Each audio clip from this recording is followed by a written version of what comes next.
दोस्तों आज मजेदार किस्से जो है हम लोग सुनने वाले हैं। कुछ खबरों का मिक्स हम लोग करने वाले हैं।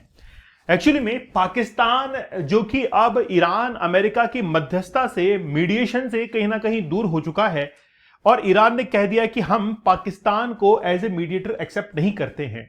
उसके बाद में पाकिस्तान का ईगो हर्ट हुआ और पाकिस्तान ने अब मतलब ये मान के चलिए कि कुछ ज्यादा ही करने की सोच ली है। इस्लामिक नाटो एक उसका एग्जाम्पल है। नाटो पहले से ही बना हुआ था लेकिन फिर भी इस्लामिक नाटो बनाया गया। मैं आपको एक कॉन्टेक्स्ट और देता हूं। आपको पता होगा कि चाइना ने एशियन नाटो भी किसी को कहा था। एशियन नाटो किसको कहा गया था?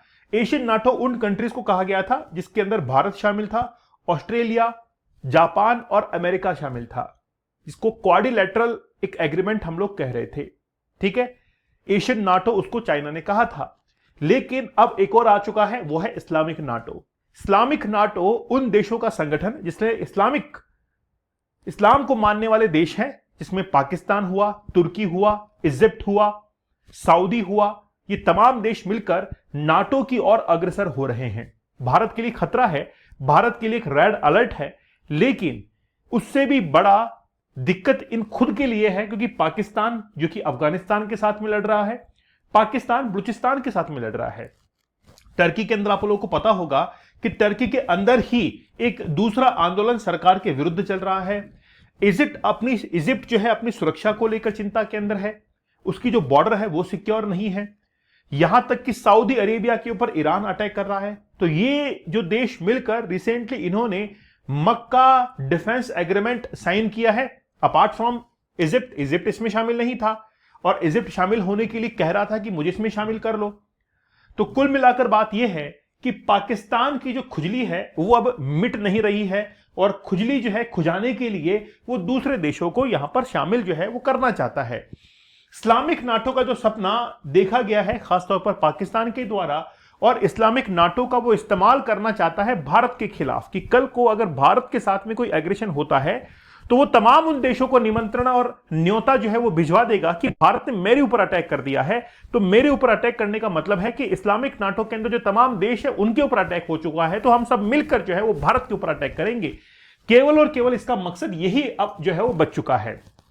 पाकिस्तान के डिफेंस मिनिस्टर ख्वाजा आसिफ ये कह रहे हैं कि Islamic nations to set aside their difference and join Islamabad defence agreement. मतलब एक्चुअली में वो इस्लामिक नाटो को ज्वाइन करने के लिए एक एग्रीमेंट भेज रहे हैं कि वो North Atlantic Treaty Organization NATO का एक सब्स्टिट्यूट हम लोग कह सकते हैं। नाटो पहले मैं आपको बता देता हूं कि 1945 एक्चुअली में 1945 के अंदर जो कुछ भी हुआ, जापान के ऊपर अटैक हुआ, जापान को सरेंडर करने के लिए कहा गया कि भाई तुम सरेंडर कर लो। लेकिन हेनरी ट्रूमैन जो था उसने पहली बार तो मतलब अमेरिका के राष्ट्रपति हेनरी ट्रूमैन ने कहा था जापान को कि भाई तुम सरेंडर कर दो। जापान सरेंडर करने को तैयार नहीं था। पहली बार में लगभग 80,000 लोग मारे गए हिरोशिमा के ऊपर, फिर भी जापान सरेंडर करने को तैयार नहीं था। दूसरा एटम बॉम्ब यानी कि लिटिल बॉय को गिराया, फिर उसके बाद फैट मैन को गिराया। ठीक है, और उसके बाद में लगभग 1.5 लाख लोग और मारे गए जापान के अंदर। उसके बाद जापान ने सरेंडर किया क्योंकि जर्मनी के सरेंडर करने के बावजूद भी जापान सरेंडर करने को तैयार नहीं था। तो अमेरिका ने अपनी जो शख्सियत थी, अपने आप को जो एस्टैब्लिश किया, वो किया जापान के ऊपर न्यूक्लियर अटैक करके। ठीक है, और उसके बाद में अमेरिका को यह लगने लगा कि हम एक सैनिक संगठन बनाते हैं जिसका नाम रहेगा नाटो। और after second world war Japan के ऊपर परमाणु हमला करने के बाद अमेरिका के द्वारा 1949 के अंदर ब्रुसेल्स में हेडक्वार्टर्स बनाते हुए अप्रैल के अंदर नाटो का संगठन जो है वो बना दिया गया। इसमें तमाम वो देश शामिल थे जो कि अमेरिका के साथ में थे, अमेरिका की विचारधारा से खुश थे, कैपिटलिस्ट पूंजीवादी विचारधारा से वो खुश थे। उसके पैरेलल ही रशिया ने भी मतलब यूएसएसआर ने भी अपना ही एक सैनिक संगठन बना दिया। ठीक है, वासेनार। ठीक है, और जब उसको बनाया गया तो उसको बनाने के बाद में अमेरिका लगभग 30-40 दशकों तक अमेरिका से लड़ता रहा शीत युद्ध के अंदर, और बाद में यूएसएसआर बिखर गया। 15 देश टूटकर यूएसएसआर से अलग हो गए और वो सैनिक संगठन भी हवा के अंदर चला गया। लेकिन नाटो जो था वो अभी भी एक पावरफुल ऑर्गेनाइजेशन बना हुआ था। रशिया और यूक्रेन का वॉर हुआ तो यूक्रेन ने कहा कि हमको नाटो के अंदर शामिल कर लो, क्योंकि नाटो के अंदर जो देश, तमाम देश शामिल हैं, अगर उनमें से किसी एक देश के ऊपर हमला होता है तो इसका मतलब यह माना जाएगा कि तमाम नाटो कंट्रीज के ऊपर हमला हुआ है। तो अगर रशिया यूक्रेन के ऊपर हमला करता है और यूक्रेन नाटो के अंदर शामिल होगा तो तमाम नाटो देश मिलकर रशिया की जो है बराबरी करेंगे। लेकिन ये जो उस समय कंडीशन बनी हुई थी, उस समय यूक्रेन को शामिल नहीं किया गया। हां, यूक्रेन को यह आश्वासन दिया गया कि हम तुम्हारी हेल्प करेंगे, लेकिन हम तुमको नाटो में शामिल नहीं कर सकते, क्योंकि तब तो विश्व युद्ध छिड़ने की कगार पर आ जाएगा और रशिया यही चाहता है और यूक्रेन को इसमें शामिल नहीं किया गया। यहीं से उठकर कंसेप्ट जो है वो आता है इस्लामिक नाटो का, और इस्लामिक नाटो के अंदर भी जो तमाम देश शामिल होंगे उनमें से अगर किसी देश के ऊपर अटैक होता है तो ये सभी देशों के ऊपर अटैक माना जाएगा। इसका कॉन्टेक्स्ट यहीं से जो है वो निकल कर आया है। ठीक है, अब क्या हुआ है, 7 अगस्त को मक्का ज्वाइंट डिफेंस एग्रीमेंट साइन हुआ है बिटवीन सऊदी अरेबिया, पाकिस्तान और तुर्की, इन तीनों के बीच के अंदर। ओके, अब थोड़ा विस्तार से हम लोग जान लेते हैं। इजिप्ट ने भी इसके अंदर इच्छा जाहिर की कि मुझे भी इस्लामिक नाटो के अंदर, या हम लोग कहें कि मुझे मक्का जो एग्रीमेंट है इसके अंदर शामिल होना है। साफ तौर पर यह भी कह दिया गया कि यह जो अलायंस बनाया जा रहा है ये ईरान के खिलाफ नहीं है। अगर ईरान ये देखे कि हमारे खिलाफ सऊदी, पाकिस्तान और टर्की मिलकर एक अलायंस बना रहे हैं, डिफेंस पैक्ट बना रहे हैं, तो इन्होंने इस बात को क्लियर कर दिया कि ऐसा नहीं है। 7 अगस्त 2026 को ये डिफेंस पैक्ट जो है वो मक्का, सऊदी अरेबिया के अंदर इसको साइन किया गया, जिसमें सऊदी अरेबिया, पाकिस्तान, टर्की तीनों देश जो है इसके अंदर शामिल थे। कुल मिलाकर बात यह है कि यहां पर आप देख सकते हैं कि ये तो है सऊदी अरेबिया, यह है इजिप्ट और यह है टर्की। पाकिस्तान जो है वो यहां पर है। ठीक है, यह है 4th कंट्री। अब इजिप्ट जो है वो तो अब तक शामिल नहीं है, लेकिन इजिप्ट का अगर हम लोग स्टेटस देखें तो अफ्रीकन कंट्रीज के अंदर सबसे बड़ा मिलिट्री पावर अगर कोई देश रखता है तो वो है इजिप्ट। लगभग इसका $5 बिलियन डिफेंस के ऊपर खर्च होता है। टर्की एक ऐसा देश जो कि नाटो के अंदर शामिल है और दूसरा सबसे बड़ा देश है जिसके पास में सबसे ज्यादा डिफेंस इक्विपमेंट और डिफेंस वेपन्स हैं। उसके बाद में सऊदी अरेबिया के पास में पैसा है, पैसा फेंक तमाशा देख। पाकिस्तान बेचारा क्या करे, वो सोचता है कि इनका सहारा लेकर मैं क्यों ना भारत के साथ में एग्रेशन जो है वो जाहिर करूं। कल को अगर मेरा कॉन्फ्लिक्ट होता है भारत के साथ में तो इन देशों का मैं सहारा ले सकता हूं। मतलब वो एक ये मान के चलिए कि दूसरे का सहारा जो है तलाश कर रहा है। दोस्तों, हमारा 50 डेज का हार्ड चैलेंज हो या 75 डेज का हार्ड चैलेंज, 100 डेज का हार्ड चैलेंज, सभी के ऊपर अभी फ्रीडम इंडिपेंडेंस सेल जो है वो चल रही है। अगर आप वाकई में अपने आप को तैयार करते हैं कि challenge can change your life, चुनौती अगर आप स्वीकार करते हैं और अपने जीवन को बदलना चाहते हैं, तो अभी आपके पास में फ्रीडम सेल जो है वो चल रही है। सभी कोर्सेज के ऊपर 40% ऑफ अभी चल रहा है, तो आप ले सकते हैं, फ्री है। आपको अपने आप को साबित करना पड़ेगा, चैलेंज कंप्लीट करना पड़ेगा, चाहे 50 डेज का हो, 75 डेज का हो या 100 डेज का हो, या कंप्लीट एक साथ ले सकते हैं। तो ये आपके ऊपर डिपेंड करता है कि आप चैलेंज को कितना एक्सेप्ट करते हैं। ठीक है, चलिए, कूपन कोड आपको आजादी जो है वो यूज करना है। चलो बढ़ते हैं आगे। इस मक्का पैक्ट एज यूएस कंस्पिरेसी, देखिए एक्चुअली में क्या है, ये सारा किया धरा यूएसए का है। मैं इस बात को बाद में साबित कर दूंगा, जब आप पूरा कॉन्टेक्स्ट समझ जाएंगे तो मैं अंत में आपको ये समझाऊंगा कि ये यूएसए की चाल कैसे हो सकती है।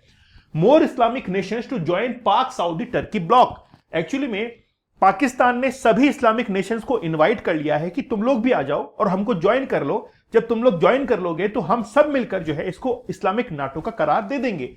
अभी तो कुछ देश जो है इसके अंदर शामिल हो रहे हैं। ये उस समय की, उस क्षणों की फोटोग्राफ्स हैं जिस समय तीनों देश मिलकर इस एग्रीमेंट को साइन करते हैं।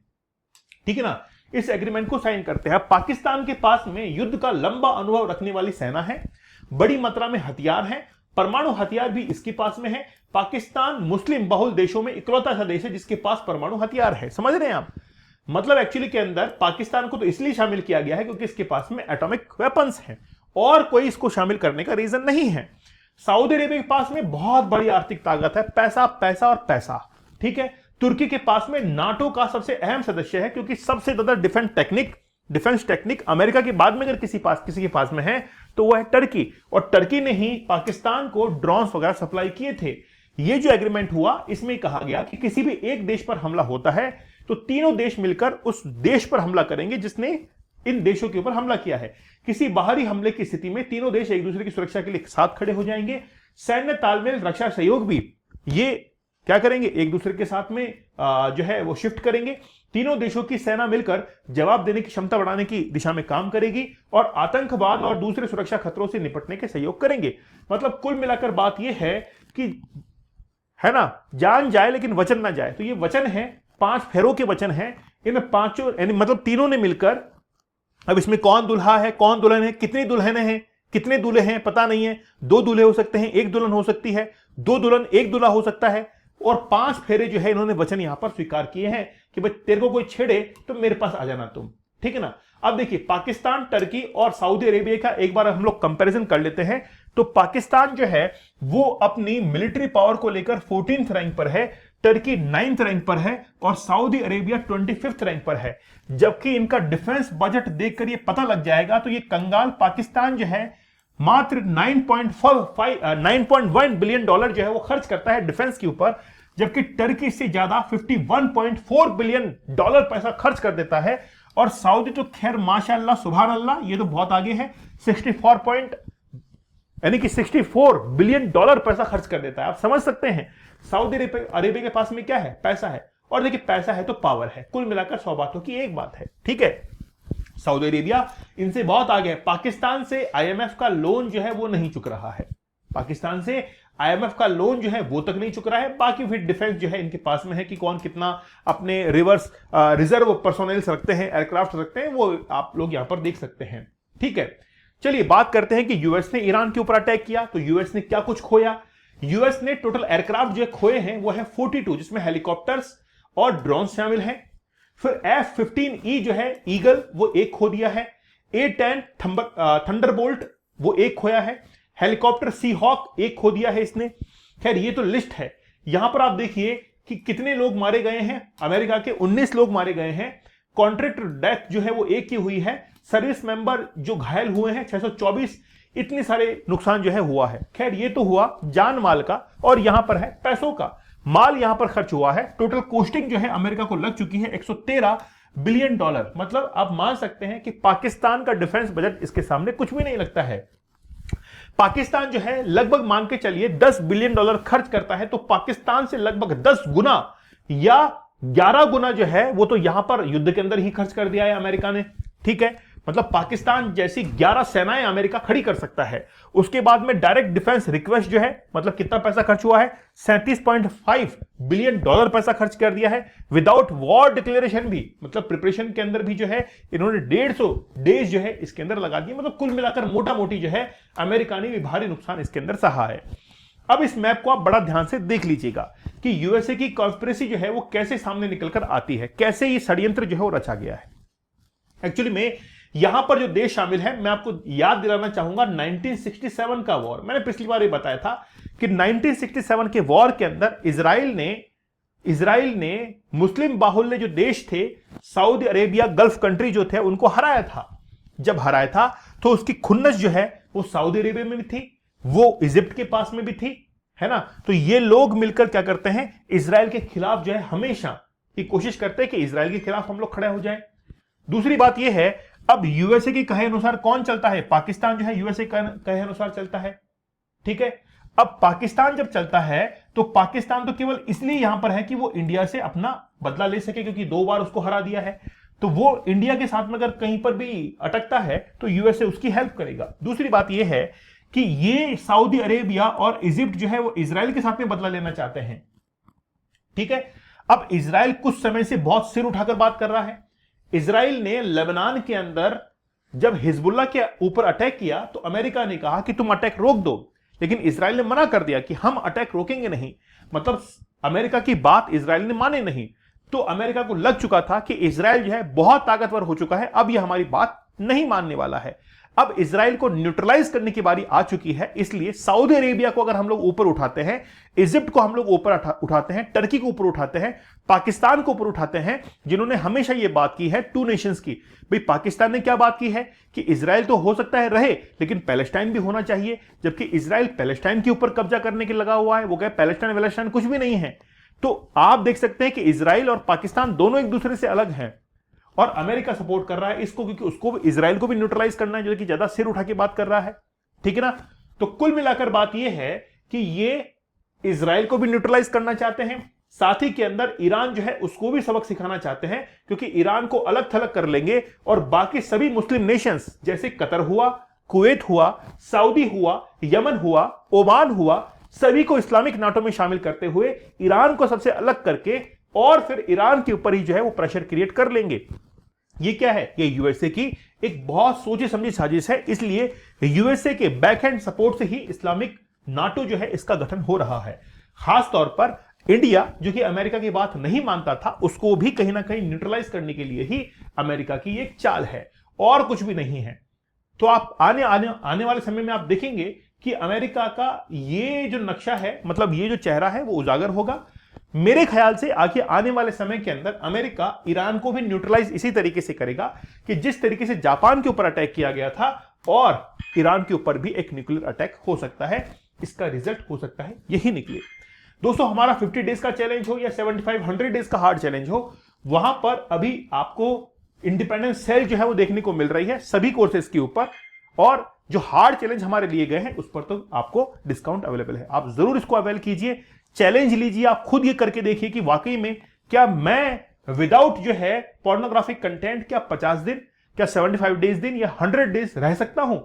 आप खुद चैलेंज लेके देख लीजिए, ये आपके ऊपर डिपेंड करता है। दीपक इंदौरा ऑफिशियल टेलीग्राम चैनल पर जरूर ज्वाइन कर लीजिएगा। तो मिलते हैं आप लोगों से नेक्स्ट सेशन के अंदर। तब तक धन्यवाद, थैंक यू, जय हिंद।